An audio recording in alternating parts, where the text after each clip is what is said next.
this is a fragile win. And we have kept 1.5 alive. That was our overarching objective when we set off on this journey 2 years ago, taking on the role of the COP presidency designate. But I would still say that the pulse of 1.5 is weak.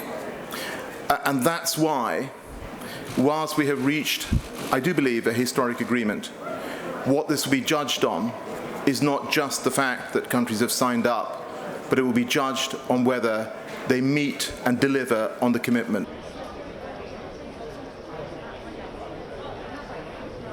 I wish that we had managed to preserve the language on coal that was originally agreed.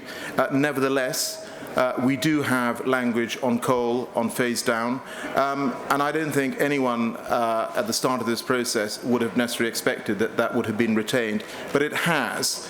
And I think that is down to the flexibility and the goodwill actually shown by many of the parties here today.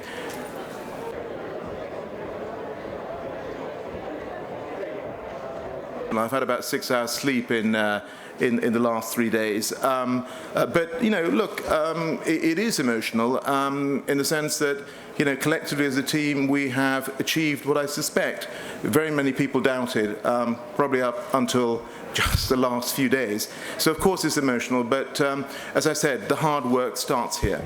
Thank you.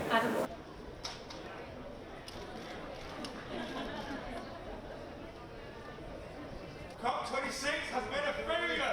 We need to phase out, not phase down subsidies. We need to fund adaptation and loss in the global south. We need to pay reparations for the damage we've caused.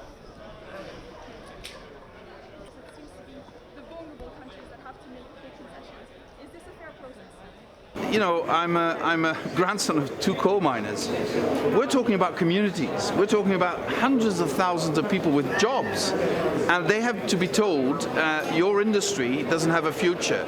And so we have to make sure that we create futures for them, that we have a just transition, that we make sure that there are enough investments in new and other industries.